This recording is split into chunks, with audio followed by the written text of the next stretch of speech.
Salut les amis, j'espère que vous vous portez bien. Aujourd'hui, on va parler d'un film extrêmement brutal et très violent que j'ai découvert sur Amazon Prime. Et pour vous mettre l'eau à la bouche, je crois qu'on peut aisément dire que c'est un catégorie 3 indien.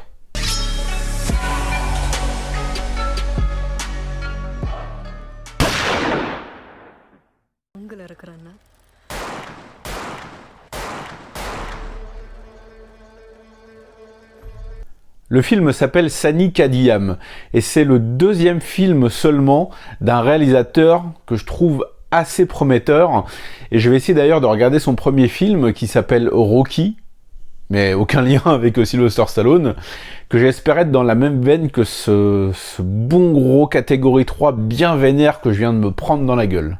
Arun Mateshwaran, c'est le réalisateur du film donc, qui nous a livré une fresque vengeresse et extrêmement cruelle qui m'a, je dois bien le dire, assez bien cloué sur mon siège. Sani Kadiyam ne va pas forcément tirer son épingle du jeu au niveau de son histoire, qui en soi est, entre guillemets, une histoire de vengeance assez classique, mais extrêmement brutale et qui va vraiment au bout de ses idées. On va suivre une femme policière qui va se retrouver piégée et qui va perdre absolument tout, de sa dignité jusqu'à sa fille. Suite à un concours d'événements assez malheureux et, je dois bien le dire, assez pathétique. Parce qu'on va se retrouver dans un petit village indien, c'est un film tamil, je tiens à le préciser, donc on va se retrouver dans une région vraiment pauvre, où il y a vraiment quasiment rien, on a juste quelques petites maisons où il y a presque rien à l'intérieur. On sent vraiment le recul, on est vraiment loin dans le pays, on est enfoncé dans une région un petit peu perdue, il y a vraiment pas grand chose autour, mais à part ça, on a l'impression d'être un petit peu seul au monde et ça donne un côté western au film, un côté abandonné, un côté poussiéreux, un côté oppressant que j'ai trouvé vraiment très réussi. Ce qui va donner un cachet vraiment très réussi au film, je trouve, c'est que beaucoup de scènes de violence se passent en plein après-midi, en plein cagnard, en plein soleil. On sent que les personnages suffoquent et la violence ne va faire que monter crescendo dans des scènes de plus en plus intenses. Et je dois dire que moi qui aime quand même quand ça défouraille bien, j'ai été servi. Il y a vraiment de quoi satisfaire l'amateur, mais satisfaire entre guillemets, parce que c'est quand même un film dramatique, on prend pas forcément beaucoup de plaisir à suivre cet enchaînement de violence, on est plus emporté par la quête vengeresse du personnage, qui va être secondé par un autre, mais j'y reviendrai un petit peu plus tard. Et on va voir que la folie va commencer à s'emparer d'elle et elle va aller de plus en plus loin, quitte à perdre son âme, quitte à perdre son humanité. Elle va se livrer à des actes de plus en plus cruel, mais c'est tout à fait à la mesure de ce qu'elle-même a subi.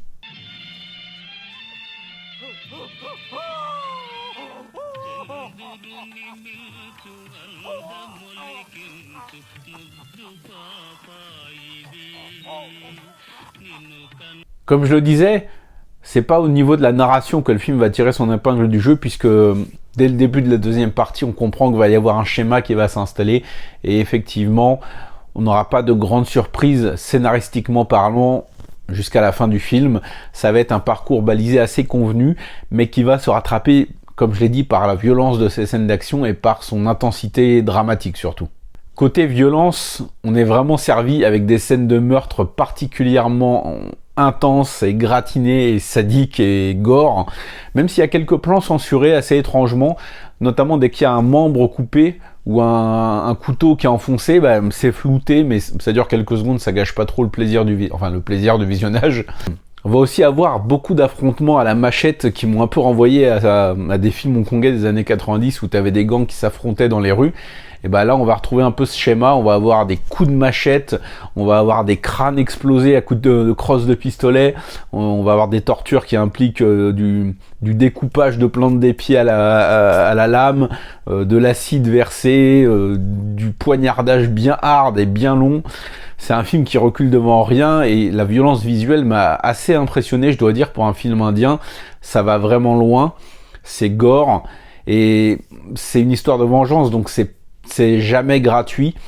Et il y a un côté aussi que j'ai trouvé assez bien vu, c'est que certains antagonistes, donc ceux qui ont fait du mal à l'héroïne, ils sont vraiment prisonniers d'une mentalité machiste et complètement arriérée. Et on sent bien que certains ne sont pas suffisamment intelligents pour avoir vraiment peur, parce qu'on a beau leur dire qu'elle est en train de se venger et qu'elle est en train de buter tout le monde, certains personnages réagissent en se disant oh, mais moi de toute façon j'ai pas peur d'une femme, si elle vient je la mets en pièces, alors que on lui rapporte que ces hommes sont en train de se faire littéralement déchiqueter leur race, il n'y a pas d'autre terme. Donc ça c'est un côté, il y a un côté bien réussi au niveau de cette psyché qui malheureusement doit être d'actualité dans certains coins du monde où voilà, on n'a pas forcément accès à une éducation normale entre guillemets, on est prisonnier de certaines traditions, de certaines mentalités, de ce régime de caste qui est graduel. Donc ouais, j'ai trouvé ça assez bienvenu. Ouais. Il y a beaucoup de choses qui sont quand même assez suggérées, comme notamment le calvaire de l'héroïne, qui nous est pas montré, mais qu'on voit un petit peu en vue subjective. Et voilà, ça évite de se complaire en fait dans la violence. C'est une violence qui est très très réaliste. On voit les personnages en train d'évoquer leur souffrance, ce qu'ils ressentent, et il y a un côté viscéral même dans les dialogues où par exemple l'héroïne est en train de dire qu'elle s'imagine ce qu'a dû ressentir sa fille et son mari quand ils se sont fait brûler vifs, leur peau dévorée par le feu, et c'est vraiment ça tu t'imagines effectivement ce que toi ça te ferait si tes proches étaient brûlés vivants gratuitement comme ça, et ça donne vraiment un côté viscéral très très fort, très intense. Et même c'est, comme je l'ai dit, au niveau de la violence, c'est vraiment ultra c'est pris sur le vif en fait. C'est qu'est-ce que tu ferais si t'avais l'un des responsables du massacre de ta famille ficelé devant toi, que tu te livrerais aux pires atrocités possibles, et c'est exactement ce que le film nous montre en fait. C'est jamais une violence complaisante, même si elle a un côté tout de même assez satisfaisant de voir les bourreaux être martyrisés de la sorte. Bref, c'est un film très barbare, très âpre, très dur, qui va à fond dans ses émotions, qui va à fond dans son esprit de vengeance.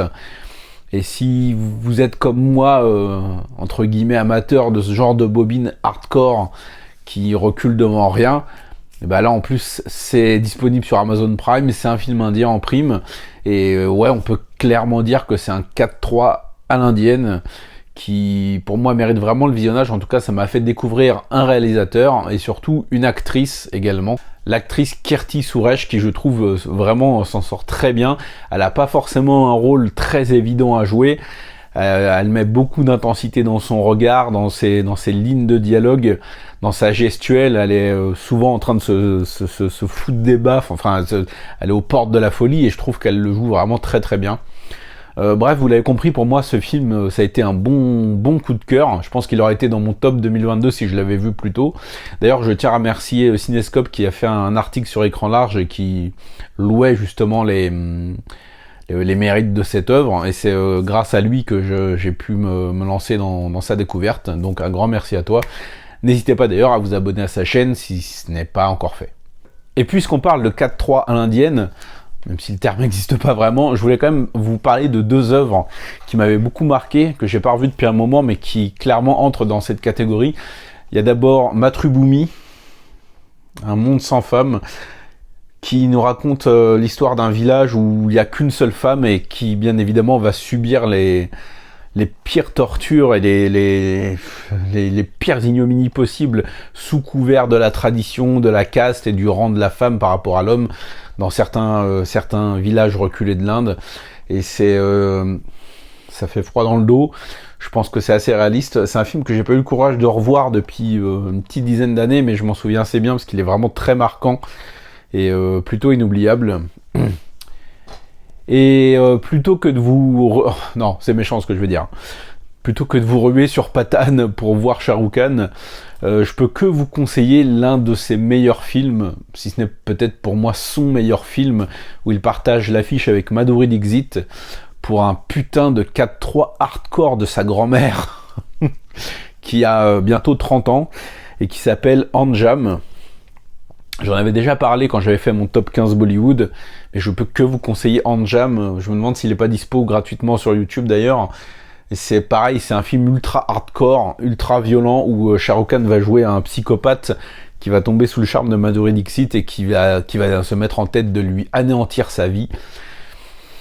C'est une baffe, c'est ultra violent, on a des scènes vraiment hardcore, on a notamment une scène où Madhuri Dixit va se livrer à un acte de cannibalisme, il va dévorer le bras d'un mec, entre autres, et au-delà de tout cet aspect ultra violent et ultra hardcore, la BO est génialissime, mais vraiment, pour moi, ça a été une énorme claque, mais vraiment, je pense que c'est le meilleur 4-3 indien qui existe à ce jour, tout simplement.